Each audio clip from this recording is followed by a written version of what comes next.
While the rest of Asia fell to Western colonialism, how did Japan escape colonization? In the early 20th century, Western powers raced to carve up the continent of Asia. The British took control of India and large parts of Southeast Asia. The Dutch had their colony in the East Indies. The Portuguese, the Spanish, and the French also had colonies in Asia. But Japan was not a colony of any Western power. So how did it escape Western colonization when almost all of Asia fell to them? In this series, we bring you stories of history that are often overlooked or forgotten. Let's take a look at where Japan is located. Here it is on our interactive map. If we go back in time to 1850, we can see that Japan is an island empire just off the coast of Asia. It's a collection of islands that stretch from north to south, containing several smaller archipelagos. For most of its history, Japan had been able to keep itself isolated from the rest of the world. But that would change in the mid-19th century.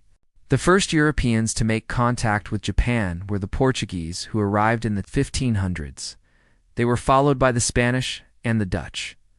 The three powers fought for control of the lucrative China trade. The Chinese were making lots of money selling tea, silk, and porcelain to the West. And so the three European powers battled for a foothold in Japan, hoping to use it as a base to launch their China trade. They also tried to convert the Japanese to Christianity. This actually worked pretty well. By the 1630s, there were around 300,000 Japanese Christians, but the Japanese ruling class grew increasingly suspicious of the foreigners. They didn't like that the Europeans were gaining influence in Japan, and they especially didn't like that some of the Japanese nobility were converting to Christianity. They feared that the Europeans were trying to take over Japan the same way that the Mongols had nearly done 100 years earlier. And so in 1635, the Japanese government decided to close the country to foreigners. Only Chinese and Dutch traders were allowed to enter Japan. This policy of isolation lasted for over 200 years until 1853. When American Commodore Matthew Perry arrived in Tokyo Bay with a fleet of warships. He forced the Japanese to open up their country to trade. And suddenly, Japan was thrust onto the world stage. To make matters worse, the Japanese were falling behind in the arms race with the West. They knew they couldn't compete with the industrial powers of Europe and America. So in 1868, the Japanese launched a series of political and economic reforms known as the Meiji Restoration.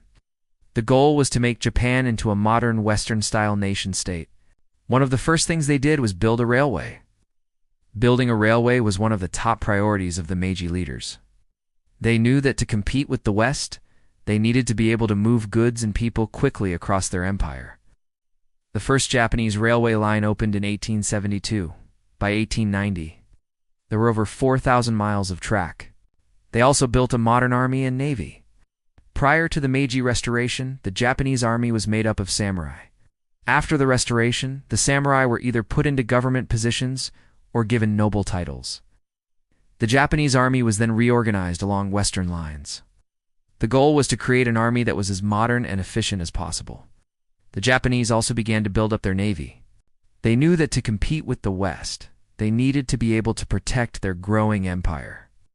The Japanese Navy played a key role in helping Japan become a great power.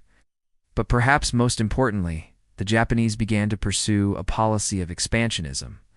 The Japanese began to look for ways to grow their empire. They had been isolated for so long that they had little experience in ruling over other people. They were willing to learn. The Japanese began to colonize Korea and Taiwan. They also fought a war with China in 1894. The war was over control of Korea. The Japanese were victorious, and this showed the rest of the world that Japan was a major power. By the early 20th century, Japan had become a modern, industrialized nation. They had a large army and navy. They had colonies of their own. They were no longer the isolated, backwards country that had opened up to the West in 1853. They were now a major player on the world stage. When World War I broke out in 1914, Japan was still neutral. But in 1917, they joined the Allied powers. They took this opportunity to further expand their empire. They invaded German colonies in the Pacific and seized German-owned islands such as Palau, Mariana Islands, and Caroline Islands. These islands would later become part of Japan's empire. After World War I, Japan was one of the victorious powers. They had proven themselves to be a major player on the world stage. They were no longer the isolated. a backwards country that had opened up to the West in 1853. They were now a modern, industrialized nation with a large army and navy. They also had colonies of their own. The Japanese had successfully escaped Western colonization and had become a colonial power themselves. I hope you enjoyed this episode. If you did, please subscribe and watch one of our other videos.